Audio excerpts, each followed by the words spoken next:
Women educators are natural givers, pouring into their students, their families, and communities. But what about pouring into you? This is the Educator Sanctuary, where we help you ditch the guilt and unapologetically put yourself at the top of your list. I'm Dr. Leah, educator, mindset coach, and your guide to creating a life where you align with your purpose and reclaim your power. So if you're ready to set boundaries and step fully into the woman you're meant to be, you're definitely in the right place. Let's get into it. Hey everyone, and welcome back to the Educator Sanctuary. I hope you're doing well. And if not, if life have been throwing you some curveballs or if it just feels heavier than usual, this episode is for you today. You are definitely not alone in this time. One thing that I have been learning and have been running into with several people is that this time of the year feels very tricky. The holidays are much behind us, but I feel like most of us are still trying to find our rhythm again. The world around us is shifting, and I don't have to say much more than that, but it's affecting work, it's affecting relationships. It's honestly been a lot, pretty heavy out here today. And so today we're going to be talking about how to protect your peace. When everything around you feels heavy, how do you continue to show up at work? How do you continue to show up for your family? And most importantly, how do you continue to show up for yourself without getting lost in the chaos? I'm going to be honest, this past week, I caught myself feeling off. And not in a really huge dramatic way, but I knew my energy was off. It's the kind of exhaustion that I feel has been sneaking up on me for probably a couple of months now, where I've been going as usual, trying to stay in my right mind of peace and love and light and joy and all of those things. But the reality of it is we cannot ignore the external instances that causes us to feel heavy. And so when I stopped to think about it, I realized that I just had a little bit more on my plate than usual in the physical sense, but I haven't really let go of some of the things that were on my plate in a mental and emotional sense. Things were just starting to build up. Right now, I would say that I am definitely in my busy season for work. Currently, if you do not know, I am a director at a micro school. And so this is the season where we have learners who are looking to come in next fall. We have learners who are coming in for the spring. We have learners coming in that attend regular public school, but they're looking to be tutored. I'm looking to hire. I'm talking to parents. I'm also planning ahead, like what is spring break going to look like? What is summer camp going to look like? Plus still planning for the 2025-26 school year. These are all things that I absolutely want to do, but they still take up a lot of energy. And I could also feel just the weight of that and just trying to navigate this new world and maintaining my own bubble of space of peace and joy, plus all of the external things going on. It's just a lot. I knew that I had to be intentional about the way that I wanted to handle things. And so this week was kind of like a breath of fresh air. We came right off of Valentine's Day, which was fun. The kids had a great time, and we left there with everybody in good spirits and enjoyed what I consider an extra weekend because Monday was President's Day, and then we are online Tuesdays and Thursdays. So it's just like we have Friday off, we have Saturday off, we have Sunday off, we have Monday off, we have Tuesday off. It was just a great weekend, a great time to relax. And I decided to actually use my time super wisely, not to catch up on work, not to run a bunch of errands, not to get ahead in work that I need to do, but to reset. Something that I would not have been able to do even a year ago today. I would have felt like that I had to do something. But I allowed myself to rest, not sleeping, just resting in ways that poured back into me. Whether it was pampering myself, doing my nails or my feet, giving myself a head massage, giving myself permission to just sit still and do absolutely nothing and not feel guilty about it.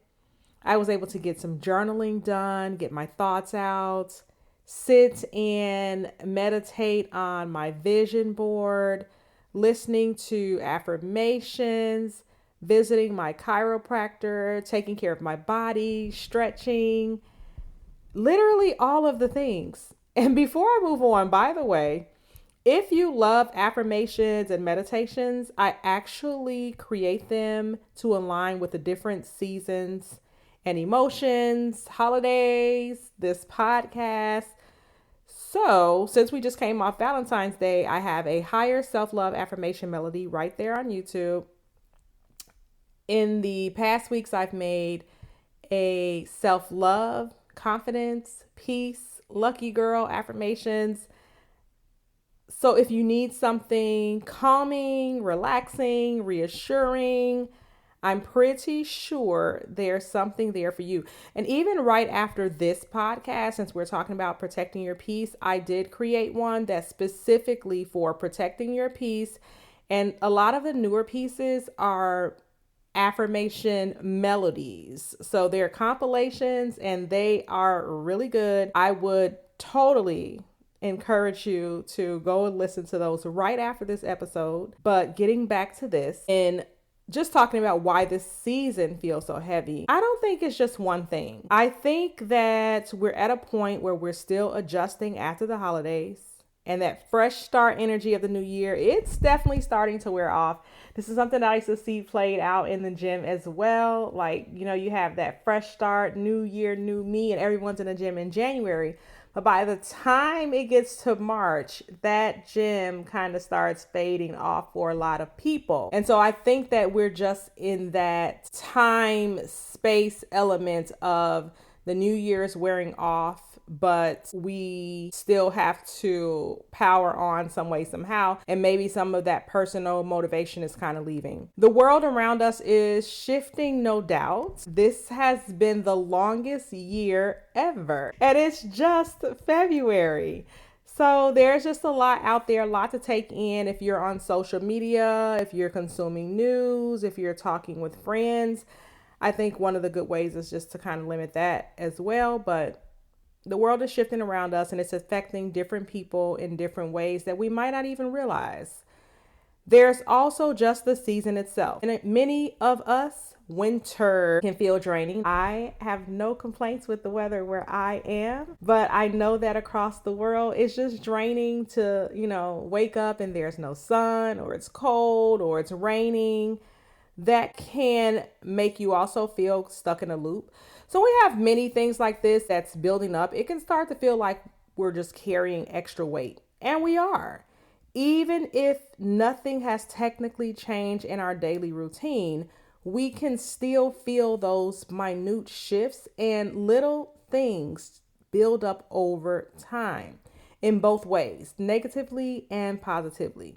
So what can we do about it? One, I think that it is a really good thing to learn that you can't always control what's happening around you, but you can choose how you respond to those things. And so here's a few things, of course, that I always like to provide so that you can work on becoming your highest and best self. And that is the things that you can do to protect your peace. You can, one, identify exactly what's draining you. You can ask yourself, what's been feeling the heaviest lately? Is it work? Is it relationships? Is it the news? Is it social media? And for me this week, it was definitely social media. And I knew that it was because I've had several viral posts, but just one of those platforms is just a little bit more negative than the others, where it doesn't matter. You could have the happiest vibrational moment in your entire life. And one of those particular platforms will just have a group of people that seem to come at you, and nothing that they say is good. I knew that that was a problem for me because I didn't even want to log into the app. My phone has been ding, ding, dinging to the point where even my child has said, Mom, you need to cut your phone off because that app is blowing up your phone. Super viral video. But I honestly, it was just like, I don't even want to open up the app. I don't want to see what people have to say. I don't want to respond to people's comments because I don't feel like arguing with anyone that's supposed to be something that I thought was good. And so identify what are those things that is causing you to feel heavy, and then figure out how to lessen its impact. Whether it's you setting boundaries, whether it's you shifting your schedule, or even just limiting your exposure to negativity, which I had to do this week. Create small moments of peace for yourself every day. You absolutely do not have to wait for a weekend, a 3-day weekend, a 4-day weekend, or even a vacation to reset. You can think about what's one thing you can do today. Maybe it's stepping away from your phone for an hour. Maybe it's making sure you have that 10-minute meditation, a walk, or maybe some journaling time. Finding something that gives back to you. You can check in with yourself regularly. And this is a big one because I don't think we always realize that we're running on empty until we actually crash, right? So you can set a reminder, whether it's daily, weekly, whatever works for you, to pause and say, how am I really feeling? And what do I need in order to feel better? And then actually give yourself permission to follow through. I think the important thing to note is that if you are feeling heavy right now, to know that it's okay, to know that you're not alone, to know that you always have power to create moments of peace for yourself, even in the middle of a busy season. And I think another thing that stays with me through times like this is back in 2020, when we were all confined to our castles and mansions, I was listening to Bob Proctor a lot back then. And I'll never forget, on one of my walks, he was talking about how that particular time period created two types of people. There were the people who were at home and they were singing the Woe Is Me song. They were worried about how they were going to make more money or how they were going to continue to put food on their table, and basically how all of the negative things were going to happen as a result of maybe them losing their jobs and having to be at home. But then on the other side of the table, there were the people who were like, whew, I am so glad I got a break from that life. That life of me getting up to go to work at a job that I hate. The life of me being in this same routine day in, day out without any type of excitement. The life that I never thought I was going to live, but somehow here I am doing it every single day. And so you had those two types of people. You had the people that saying the woe is me and my life is going down a downward spiral. And then you had the other people that said my life was already in a downward spiral and I was just going with emotion. And now I get to create the life I want because there's nothing else for me to do. And so I do believe that we are here again, okay, in 2025 at some sort of a crossroads, whether it is work, whether it is life, whether it is the world around us. I do feel like that we are here where we get to choose which type of person we're going to be. We're going to be the people that either protect our peace and do everything to create it, or we're going to be the people that lets things disrupt our peace and do nothing about it. So of course, I'm always going to tell you that the power is yours and that any limits on life is always in you. So meaning that you can release the limits or you can keep them there. And protecting your peace is all about getting rid of anything that doesn't serve you so that you can continue to elevate to your highest and best self. So I hope that you get to implement a few of the things that's in this episode, such as identify what's draining you, creating those small moments of peace, and checking in with yourself regularly. I also hope that you get to go over to YouTube, check out the Protecting Your Peace affirmation melodies over there. As always, if you enjoyed this episode, I love to hear your thoughts. We love, love, love reviews. So after a podcast episode, if you don't mind, you can head on over and just let us know how you felt about this episode, whether it's on Instagram, whether it's on your podcast app, whether you send us an email. We'd love to know. Feel free to leave a comment. Also share this episode with someone who needs it.